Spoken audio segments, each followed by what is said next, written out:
a good day to be indigenous. Get up, stand up. They are going to become more brutal. Couldn't cut, hitting cut again.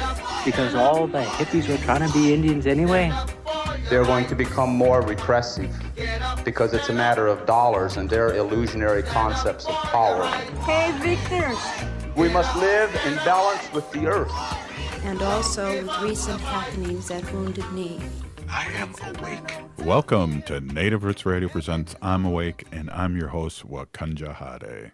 Hey, Kadagi to all my friends and relatives in four directions. You are listening to Native Roots Radio presents I'm Awake, and I'm your host, Robert Pilot. We discuss local, national, and Native news and events, and as you know, Chujunk, Native issues are human issues, and human issues are Native issues.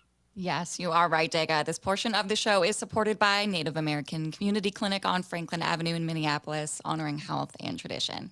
Well, we have a jam-packed show here, but Haley, I want to start out with Leonard Peltier. They denied parole to a survivor of genocidal Indian boarding schools as he struggles to survive this unjust incarceration. That's from Nick Tilson, Indian Collective President and CEO. What else do we have? This is just, you know, I listened to the show prior to us, and he said that Leonard was a convicted murderer, and that's not true. He was convicted of aiding and abetting in the murder of these two FBI agents. And I always say, well, the aiding and abetting of the murder of George Floyd, those police officers got 2 years, not 47 years.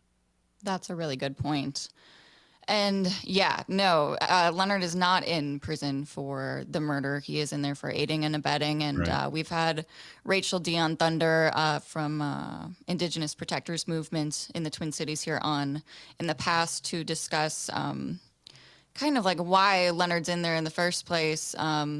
And when the people who were going to be charged or they were trying to charge with murder didn't end up serving anything. So what was he exactly aiding and abetting? We're unsure. But this is, kind of something from the FBI or the federal government to kind of show us that, hey, this is what happens when you try to, stand up against us. And this is kind of like a political prisoner pawn situation. And it's really unfortunate that, Elder Leonard is unfortunately still being denied again and again and again.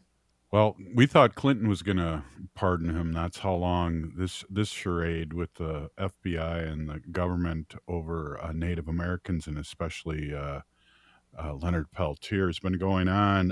Indian Collective also said they will continue to demand freedom for Leonard Peltier as his attorneys file for an appeal on this decision and push for the grant of clemency from President Biden. And that's one thing we really have to talk about. And here's a interesting thing for our listeners out there. If you want to take action and support Free Leonard Peltier campaign, it's hashtag Free Leonard Peltier, and also text Free Leonard Peltier now to 50302 to receive latest updates and join the movement to Free Leonard Peltier. So again, this is an upsetting day. I'm not shocked.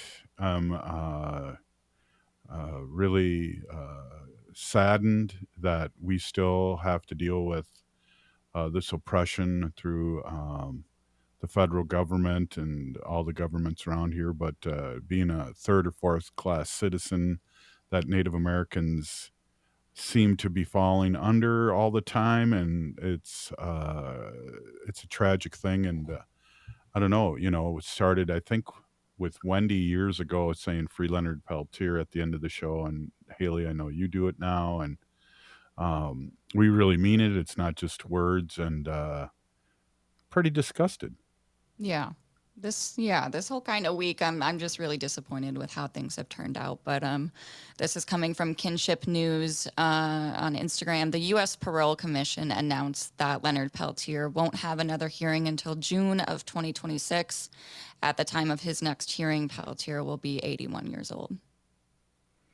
Yeah, definitely. So yeah, we're saddened here at Native Roots Radio, and um, I guess that's all we can really talk about now. We got our guest on here, our friend Ruth Buffalo, and Ruth, welcome to Native Roots Radio. And I know I just want to say I want to introduce you. This is Ruth Buffalo, President and CEO of Minnesota Indian Women's Resource Center here in Minnesota. Welcome, Ruth. Hi, Dosha. Thank you for having me. Yeah, we were talking some sad news. I don't know if you'd want to comment or not. With Leonard Peltier being denied parole again, and so it's a sad day here on Native Roots Radio. Yeah, I agree. For sure. It's a sad day. Yeah, I just felt like I had to leave work early to get out of the office. Pretty heavy feeling, pretty disappointing, and just super disappointing in so many different ways. You know, being a North Dakotan, or what is considered present day North Dakota, you know, the DNC, we put forward a resolution back in September of 2022 that passed the full DNC body, urging President Biden to grant Leonard clemency. And then it's just, you know, disappointing to hear that a Democrat former state legislator who is a Democrat, who is a Biden appointed U.S. attorney representing North Dakota, you know, made it a point to go down to Florida and provide opposition testimony against Leonard's parole. And so just disappointed on so many levels. And where's the justice, you know? It's just disappointing, but it is testament to what many people face and continue to face, especially in North Dakota. Yeah, and good words there. And it's perplexing. This is 2024, and again, we talked about how he's not in there for murder. And you know, I talked about George Floyd's people that are in there for the same charge and are only in for 2 years and aiding and abetting, and he's in there 47 years now for the same thing. It's just ridiculous and heartbreaking.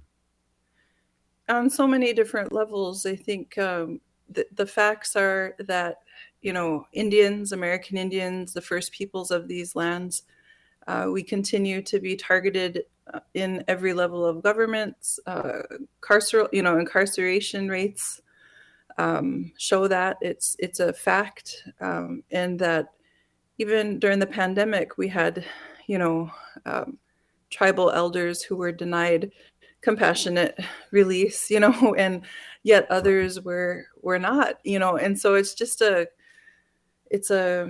unfortunately another example of the ongoing challenges that tribal communities face. And so it's, I think Leonard, on one of our visits, would say, like, the Indian Wars never ended. Right. And this is facts. This is exactly it. It's the wars have never ended against our people.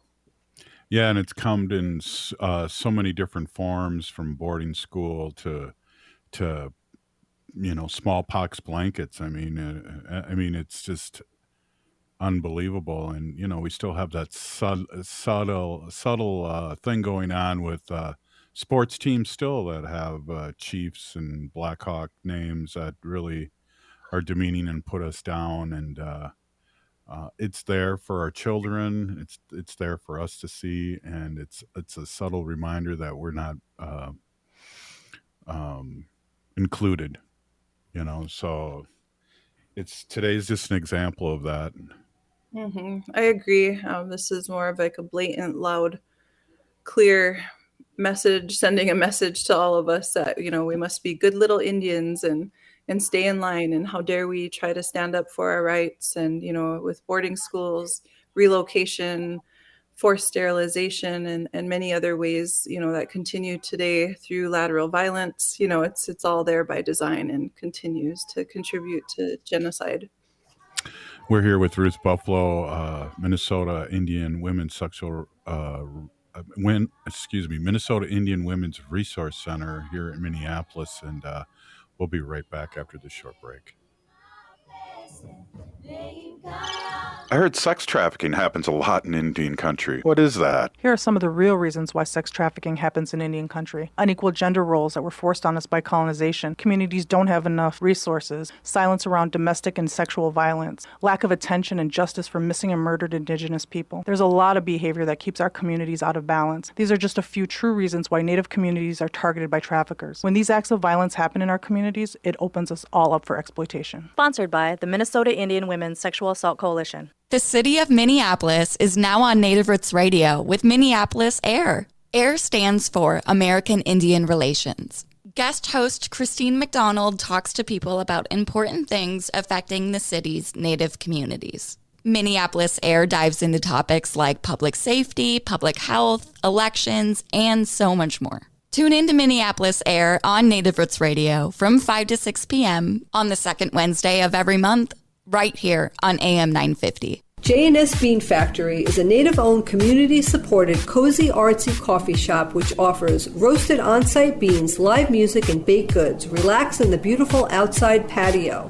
City Pages writes, voted top 10 coffee shops. Tucked into a quiet corner of St. Paul's Highland Park neighborhood, this coffee shop roasts beans on-site from the best coffee-growing countries in the world. Located at 1518 Randolph Avenue, St. Paul. The good stuff. Hi, this is Angela Warner for Warner Stellian Appliance. Do you have a dishwasher that doesn't really wash your dishes, so you have to? Or a refrigerator that kind of keeps your milk cold and you've just been waiting for that right time to buy? Well, right now, Warner Stellian has the lowest prices of the season with exclusive savings like free dishwasher installation on brands like Bosch and an instant bonus for each additional appliance you buy for up to $1,000. See what I mean at warnerstellian.com.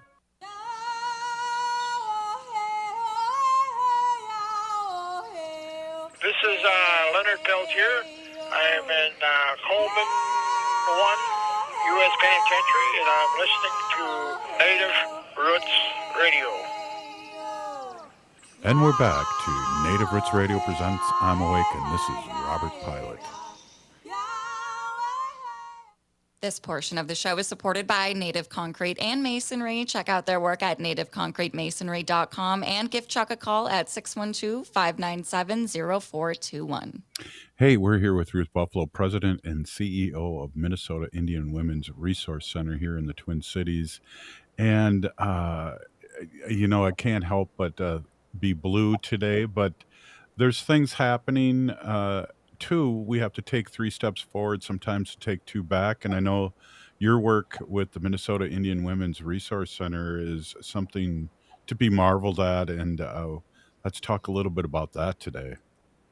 Sure. Thank you. Yes, the staff at MIWRC are amazing, and they continue to do amazing work. We have the traditional healing, traditional birthing program that is hosting a sweat lodge tonight in St. Paul. So we have some new staff on board, and it's really beautiful and amazing to have great staff, that are here to assist the community. We just had a staff monthly potluck and staff lunch today, monthly all staff meeting and a potluck. So lots of good things happening, continuing to plug away at fundraising. And I think with the pandemic and the ARPA funds dissolving, it has impacted a lot of organizations nationwide. And so we're trying to meet that, fulfill that funding deficit. And so, calling on all hands on deck celebrities, tribal casinos, tribal nations, community partners and foundations to help us make sure that we can continue doing the good work and serving the community, because we're approaching our 40th year anniversary, September 16th. So please save the date, mark your calendars. We have some amazing lineup of events and activities that day, and looking forward to that. And yeah, we're also starting community monthly meetings. We had our first one last week. Last Tuesday. It was amazing. And so it's just a time to give updates to the community and just let the public know that our doors are open and they'll continue to stay open. Always want to bring up too how to get a hold of you, and I'm wondering too. I was thinking of this too, Ruth. Is that do you do paid speaking engagements too for Minnesota Indian Women's Resource Center? Is there a way to get a hold of you for that too? Myself? Yeah, yep, for sure. Yep.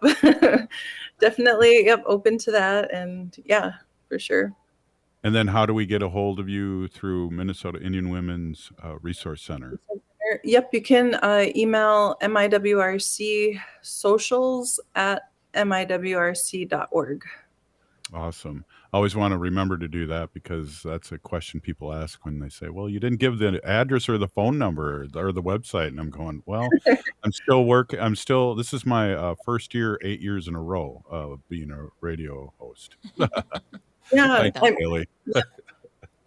Yep. I'm at rbuffalo at miwrc.org as well. Cool. And you have job openings too and things like that to be able to get on there and look it up. It's exciting that you're having a sweat here in St. Paul too, down the street from me. So I'm excited that that's happening here, and it's just good medicine that you guys are doing and all the things you've been doing for 40 years. Yes, the organization has been doing amazing work, like you mentioned, for 40 years, and just hoping to continue to, nourish and support the staff and the organization so that it continues to be open 7 generations ahead. We just now brought on 5 new board members as well. So the board is expanding. We're, hiring new staff. We'll have 2 new drop-in center staff that will be starting on Monday, July 8th. And for those that aren't familiar, the drop-in center came into fruition after many community conversations that believed there was an unmet need in the community for women who are unhoused and our trans relatives, but we don't turn anybody away. And so you can stop by the drop-in center. I don't want to butcher the name of it, mispronounce it, but it's the drop-in center led by Dawn LaRock, and many of our unhoused women go there for a safe place, a warm shower, and a warm meal, and get connected to resources. And so I had the opportunity to spend some time down there, help out, and so we're working on all of us getting cross-trained. But it's heavy heart work, to not. So it's just, it's a good, healthy, nourishing, nurturing space. And it's hard not to walk away feeling like you need to do more, or you feel just feel for our relatives who are out on the streets. Many come there to get a shower, get resources, and just a safe space to be, and a safe space to sleep for a couple hours, because many of the women that come in through those doors have been up all night, without, just for their own safety. Mhm. And so a lot of the phone calls that we filled at MIWRC are focused on housing needs. We have a housing manager who helps people with funds from Hennepin County to prevent evictions. But we are working on, whoops, did I freeze? Yeah, just for a second. You're good. Oh, okay. So we're working on filling or, meeting these, some of the gaps we have in our system that include trying to help people find housing, because that's an area. So we've been applying for a lot of funding, a lot of grants. And so we're hoping to expand our housing program, because there's an overlap in every single one of our programs and departments. And at the heart of it is addressing the social determinants of health, the basic needs, and housing is front and center as one of the top needs for all of our relatives out there. So housing, just really want to stress the importance of housing and public safety. It's interesting because like the response time down where MIWRC is located is comparable to like res-like response times, which is very slow, which is kind of striking to see in a very big metro urban area, so Yeah. there's some grave concerns, and we're all trying to help and, amplify and uplift the existing structures and those who have been doing the work for decades, but definitely a need for more resources for sure. Definitely. Is there a place where someone can volunteer too? Come down and volunteer? Because that sounds like a heavy lift for anyone to help our unsheltered relatives. That's it's crazy that this is 2024 and we're still dealing with this.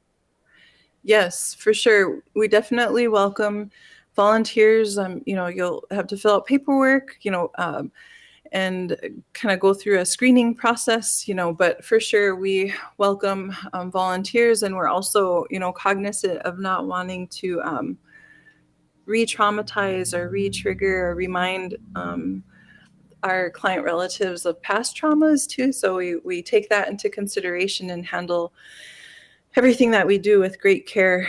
So our staff are super amazing. We're thankful to have new staff on board in the traditional healing program or department to help foster a really loving, caring, nurturing, healing space at MIWRC. Yeah, it's just really good medicine, and people out there support any way you can to this great organization.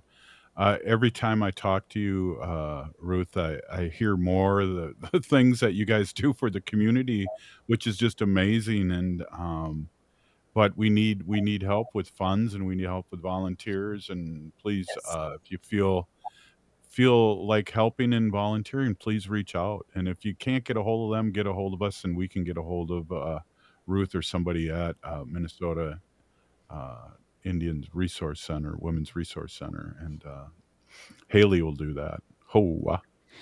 I would love to. Right on.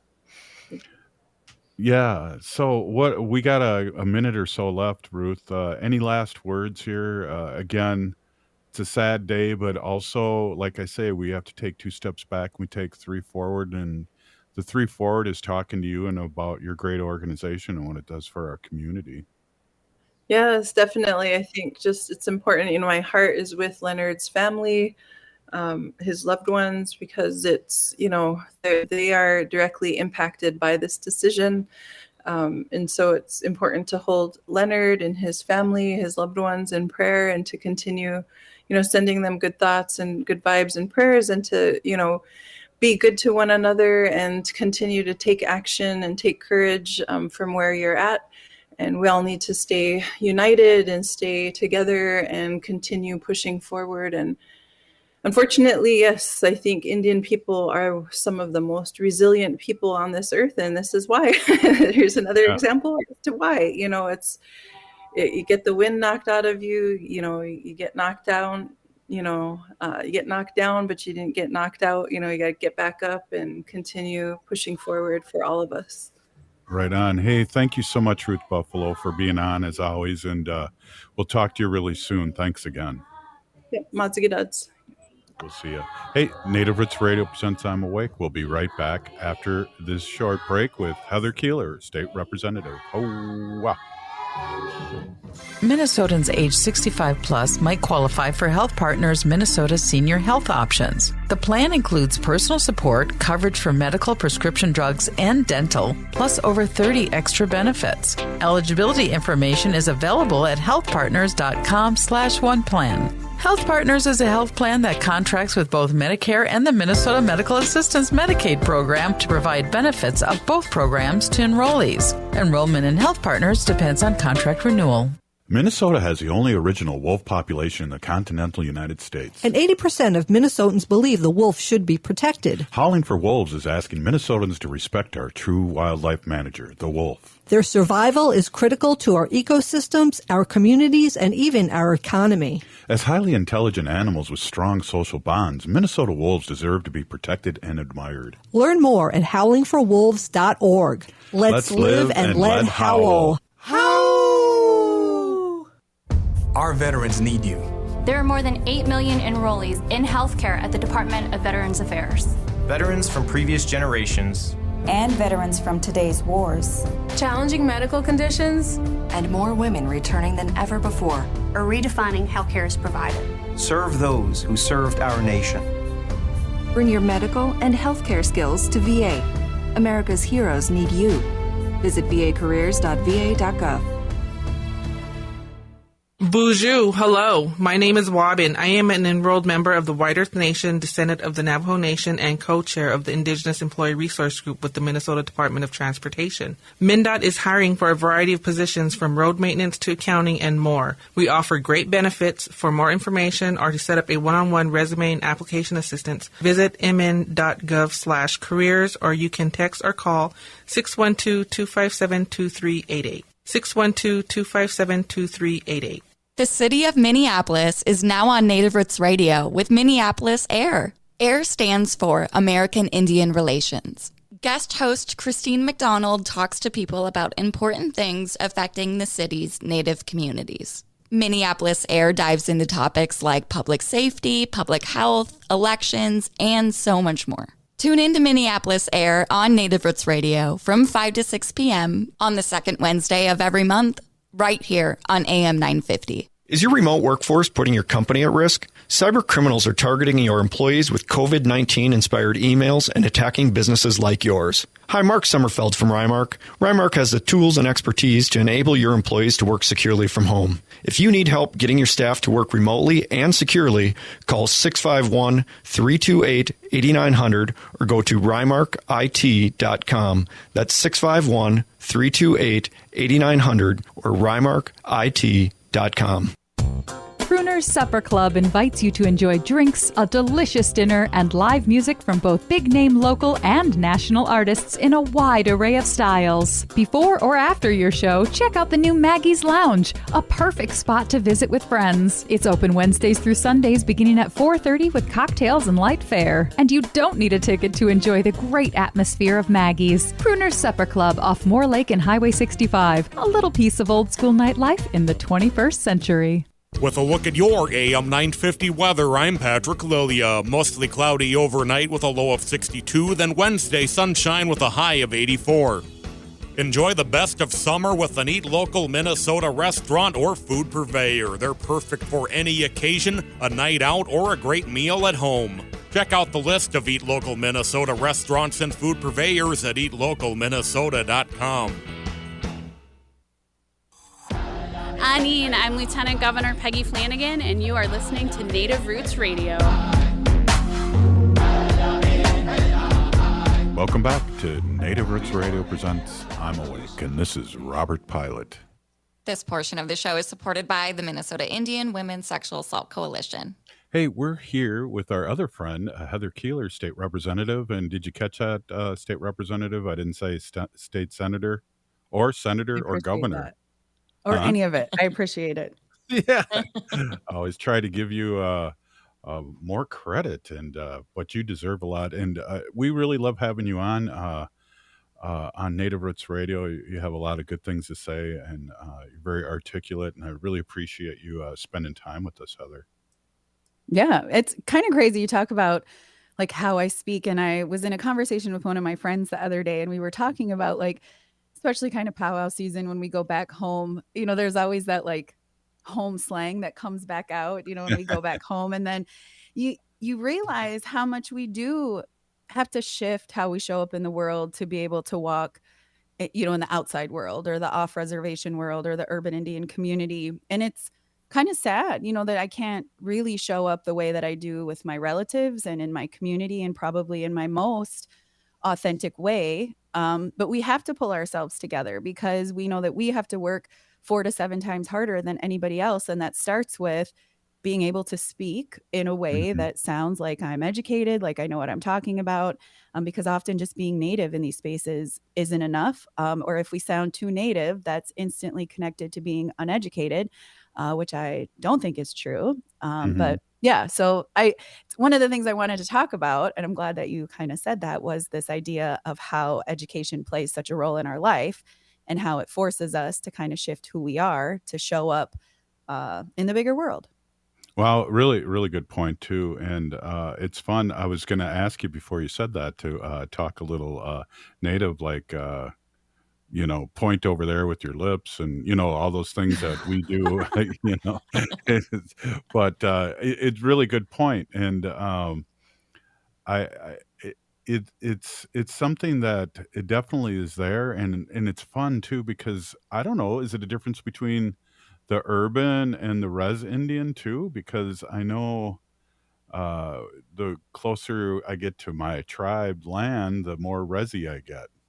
Yeah, I mean, I think there probably is. I don't know. I think that's not kind of the I mean, yes, I'm sure it's all different. It's how we talk with our families and our community. It's just crazy how different we do have to get out in the world. But and I wish our education systems allowed us a little bit more space to be authentic, and that's why, like, I really love our tribal colleges and what we're doing in Minnesota around higher education with our tribal colleges, especially Red Lake. I know we saw Mm. you guys at the opening that they had in Minneapolis, but hopefully that starts to allow us to be more authentic in our education spaces in general. Yeah, and I just have to give you a lot of credit too for what's happening in educational wise, and here with Red Lake specifically, they had nothing. The leaders of Red Lake had nothing but great things to say about you and the support that you have, and it's a double edged sword because we need to be in these places, but these places are hard, and how authentic we have to be, like even just in speaking. Yeah, I mean, the work is really, really hard. I think being a politician in general or an elected official, as you know, Robert, we talk a lot about the extra stresses it puts on us. But when we're standing up for one of the most vulnerable, most beautiful communities as our indigenous population, it just is so much harder. And we don't have the longevity in us. Mm. I see some of my colleagues that were retired after 20, 28 years of service. Like, there's no way my mental health, my emotional, my physical, self can do this job for that Mhm. long. And so representation absolutely matters, but that means we need to have a pretty deep bench. And that means, we need people now starting to think about how they can step into these spaces of advocacy, because we're seeing in Minnesota, Jamie Becker Finn is retiring. Mhm. And those are big shoes, to Yeah. try to fill. And we are just not sure we're able to do that quick enough as we're in the momentum to really build a robust tribal relations community here in Minnesota. And so if you're listening to this, I kind of always challenge everybody to push outside your own comfort zone, because generations need us at these tables. It's not just for the offense and the fancy bills we get to carry. It's really about the defense and what we have to do to protect our sovereignty, what we have to do to really protect who we are as a people, as a whole. And so I hope at some point, in some place, in some area of Minnesota, Wisconsin, wherever our listeners are, you see value in maybe stepping up and having some courage to run in these spaces that we absolutely need you to be in. Well, that goes back to, we talked about this before when we were doing the COVID stuff on Sundays, the Sunday symposium, and all these Mm-hmm. great leaders across the country were coming on, and there was rumblings about a person named Heather Keeler who was thinking of becoming a school board person, and everyone was excited when they heard that you became state represent or run for state representative. I remember that, and we got you Mm-hmm. on, I think, the next week. But how exciting for us! And what was that process? And how can we duplicate a process like that where we can get more young natives in the political realm? First of all, I appreciate the reference to me being young. I'm going to hang on to that, because some days, I'm not feeling that young, but and I also maybe wouldn't use like my example as the as the footprint, because it was by total accident. Honestly, like, I was just an advocate in my community. I was an Indian education liaison, trying to go to school to do something bigger in the world. I knew that I had to be at tables, and I had to have educational degrees to do that. Mhm. And so I was going to school for my master's in educational leadership and did my practicum on barriers to academic success outside of academic rigor. And that's where I started to listen to my community and find out that lack of representation, homelessness, and food insecurities were a major issue in Moorhead and Mhm. went in and thought, I'm going to run for school board. And I tell this story a lot, and it's such a crazy, silly story, but there was just some white guys that were going to run for the House. And to be honest, I'd never been invited to the Capitol. I really had not known what the difference between Congress and my state rep and what city council did. Like, nobody really talked to us about what those roles were. But I knew that my community had said to me months earlier that representation mattered. And I sort of figured, I have a high regard and appreciation for white straight guys. I just think we have enough of them in the political landscape that I thought I should maybe at least run so my community had an option to vote for a woman or an Indigenous person. And then I won, and the reality kind of kicked in. And it was hard. It's hard. It was hard to navigate, but I feel like after 4 years, I know where the bathrooms are. I know how to navigate my mental health a little bit better. I know how to travel back and forth and take care of myself. And so Right. I feel like I'm setting myself up to be a little bit better. So the Heather I was on those symposiums, I've learned a lot and actually love to mentor incoming individuals who are considering running, because I think we need to have honest conversations about this work rather than glorifying the power piece of it, but really the presence to be able to show up for our people and our community is the beauty in serving, I think. I'm going to say this out loud, and I've been thinking about this as we're talking about it. Our friends at Native American Community Development Institute, who really support a lot of organizations through grants and things like that, needs to probably reach out to Two Feathers and really partner in that mentorship and get more Native and women elected. And I know that's part of your deal, and also them, and we can get you two groups together and really do some damage here. And we still have time. We have like 4 months before the next election. Yeah. I think honestly, some of it even steps back to like encouraging people to expand their education in where they are, because, you have to learn and really be able to understand the solutions to the issues that we're advocating for. It's one thing to yell around about something we don't like. It's another thing to deeply educate yourself about the economics around it, the impacts on it, the long-term impacts on generations. And so I think when we go to school, it expands our brain to think a little bit differently, and it allows us the opportunities to end up in spaces that maybe we wouldn't have been in if we stayed in our circles. And so I think advocacy and standing up in spaces like this also means we need to explore the opportunities of higher education. And I know money is always an issue with that. I know I'm sending my son off to college, but there's tons of scholarships and opportunities for Native students to go to school. And I just want to also, encourage that we look at that and how we can expand our intellectual knowledge to enter into these spaces with really brilliant solution-focused ideas.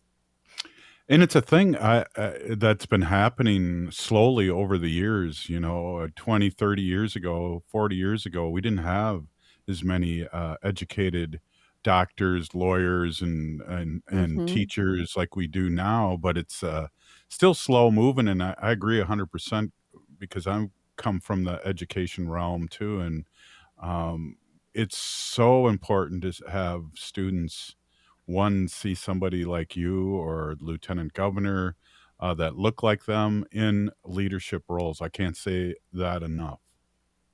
Yeah, I mean that goes back to like I love when we have tribal schools or tribal programs come to the Capitol to spend time with us, and I will always do my best to clear my calendar to spend time with youth, but particularly Native youth, because I talk a lot about what the invisibility of us does to us in spaces. It subliminally tells us we don't belong. So, I never saw teachers who looked like me, which told me I could probably never be a teacher or a doctor or different things. And so being able to tell my story with our kids really allows them the ability to see us in these spaces. And I remember there was this little girl, she was like 8 years old, and was so excited to be there. And she was like crying in the corner. And I went over and I talked to her, and she's like, "You look just like all my aunties, but you're doing this really cool job." And I was like, that's exactly what this is all about, right? I've always said I wanted to do the work that the little version of me probably needed in the world. And so those moments, though they're kind of far and few, they're so powerful, and kind of the reminder that though the work is really hard, we're doing it for the right reasons. Well, that story gives me a big smile, and that's part of having the show and listening to people and leaders like you that have stories like that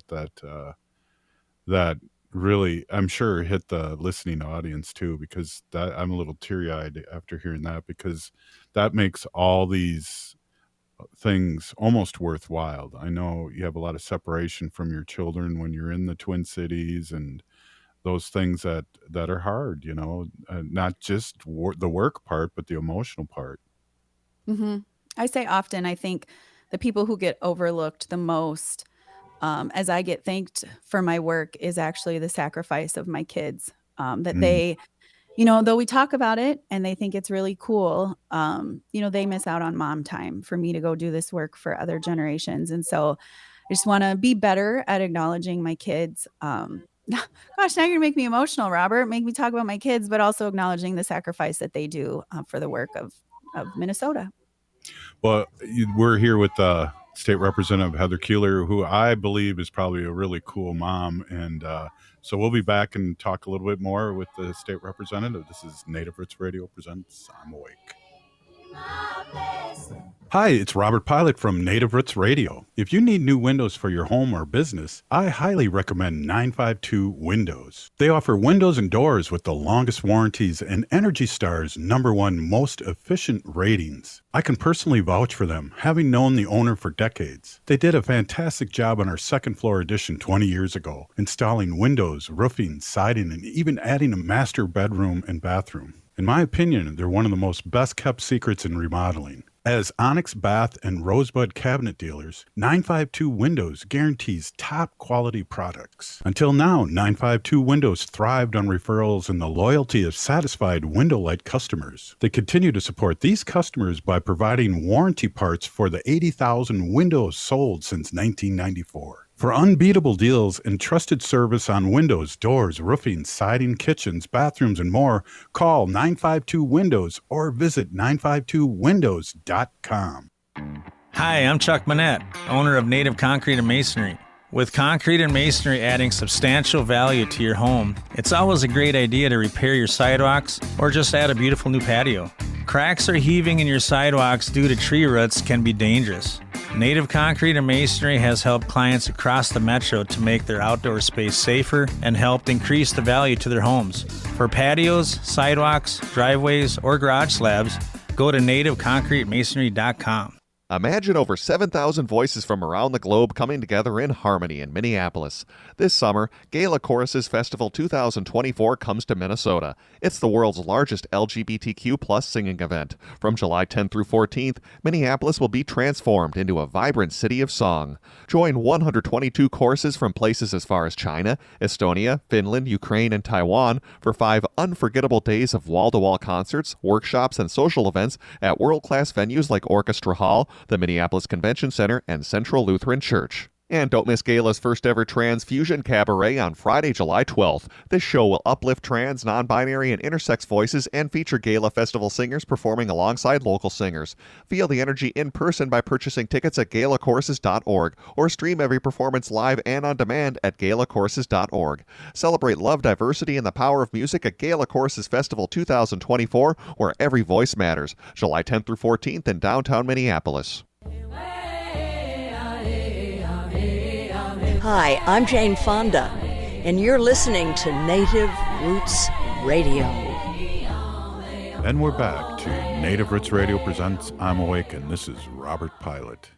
This portion of the show is supported by Howling for Wolves, protecting wolves for future generations. Did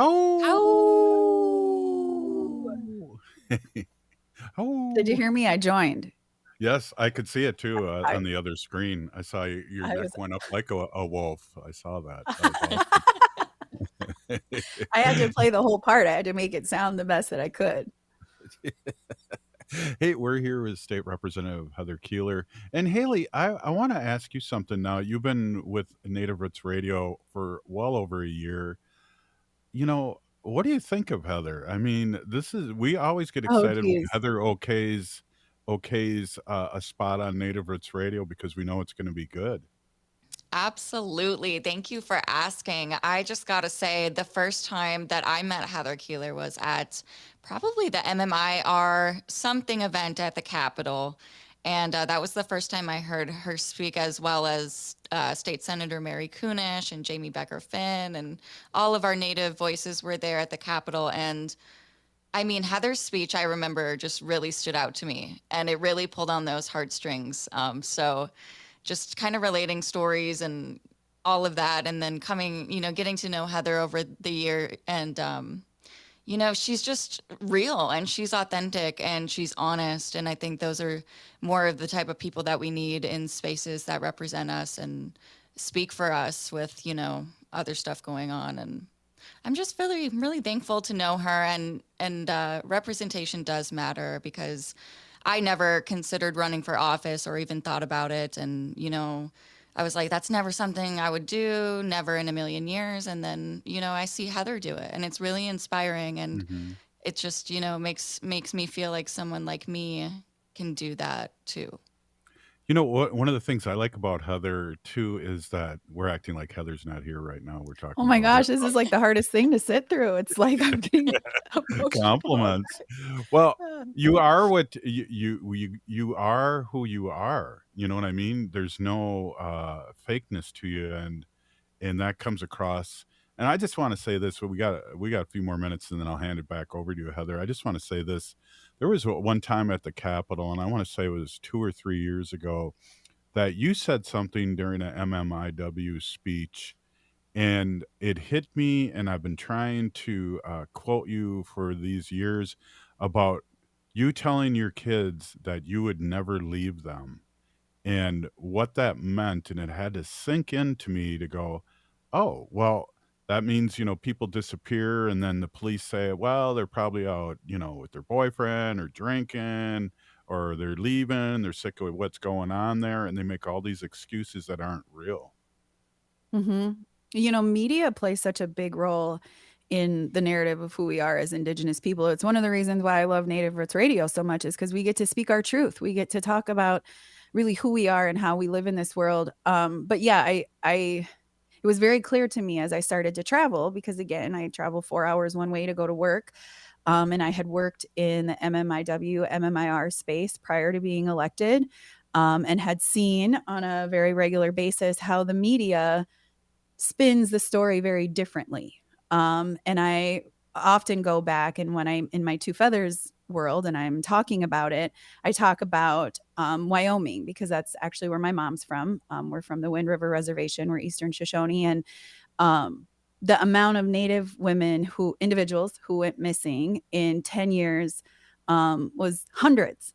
And one gal went missing, and like the whole world went looking for her. And she was Gabby, and blonde haired, blue eyed, gal. And not that we don't need to look for everybody, but why aren't they looking for us? Why isn't the media telling our story? And when the media does, it's often late.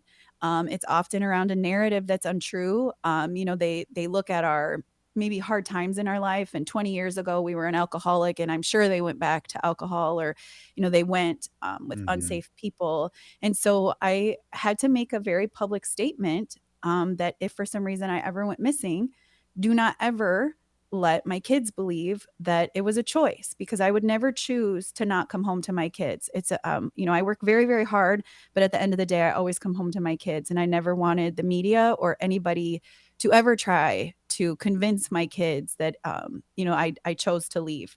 And so I think more of us need to stand up for that. And I think we need to say that more often in more spaces, because if you listen to the narrative, often there's a misleading story behind it, and it dehumanizes us in a different way. And I don't like that. And I work really hard to try to create our epidemic in a way that is meaningful. And so, yeah.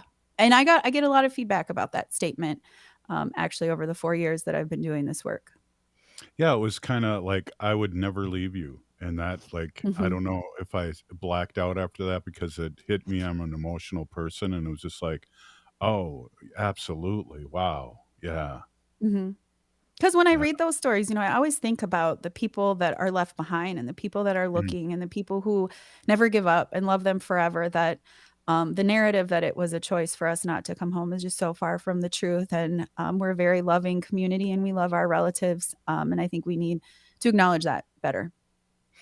Yeah, you mentioned this too. That segue into that Two Feathers, and I always want to give Two Feathers a shout out too because w- give out the information to our vast listening audience and people listening to us and watching us on Facebook and YouTube, and we're on X too. I just wanted to say that we're getting a lot of people Nice. watching us on that dreaded X, which we used to call whatever it Formerly was. known as, yeah. Right. How can we get a hold of you with your work and talk a little bit about Two Feathers? Yeah, it's fun because Haley and I were talking about this, I think last week, or I don't even remember. The path kind of back to like who is just Heather. I think in the last couple years, because the goal was never to be a state representative. I actually like it feels so far from the norm of who I am. But it's a title that gets taken into consideration a lot in my life, and really trying to figure out like who am I, who is Heather again. And I worked in Indian country for 25 years before ever being elected in areas of education and healthcare, community engagement. I've been doing educational trainings for adults in those spaces because often we know that the K-12 system does not educate us on the Indigenous history very well. Then we become adults and we make decisions in the world around education and healthcare, which are treaty rights that impact Indigenous people. And so I go out, and the main thing I do is I have a 1 hour or 3 hour keynote or workshop that's Indigenous 101, all the things you didn't know in K-12. And it really is a basic level overview of who we are as people, what the history is and some of our current issues are, and the reality of the timeline. I think often people assume these stories that we talk about, I'll use boarding schools as an example, is people think these are like 400 or 500, 600, Right. 700 years ago, and the reality is like our uncles, our relatives, people are still alive who Mhm. were forced in boarding schools. And so that's what I do. I love it. I love being a keynote speaker. I also do motivational speaking because, again, I think I've gone through a lot of pain in my life, as many Indigenous people have, to find a purpose to give back to my community. And so I speak about that in a empowering, emotional, and motivational way. Facebook and email address or Facebook and twofeathersllc.com is where you can find me. That's where you can send requests and we can chat about pricing. Pretty reasonable. And I work with all organizations because I think education is power. right on. Well, thank you so much, State Representative Heather Keeler. We and I know Haley and I are always excited when you can make it on here because we know it's going to be a great show, and then I don't have to work that hard. Oh, wow. Yeah. And then Haley and I get to hang out soon. Yay. See you in a little bit. Yeah, right come to the on. Red Lake Powwow this weekend. We'll be up there. I have FOMO. Yeah. I have FOMO. Yeah, you should. We're going to have a blast. All right, cool. Hey, this has been Native Roots Radio presents I'm Awake. Hey, Heather, hold on. Can you hang on after the show? I want to ask you something. Sure. All right. Hey, if you're listening to the show, you are part of the resistance from Chief Plentycoops. The ground on which we stand on is sacred ground. We need to resist, divest, join a group, run for office. We're still here. We are the seventh generation. Free Leonard Peltier now.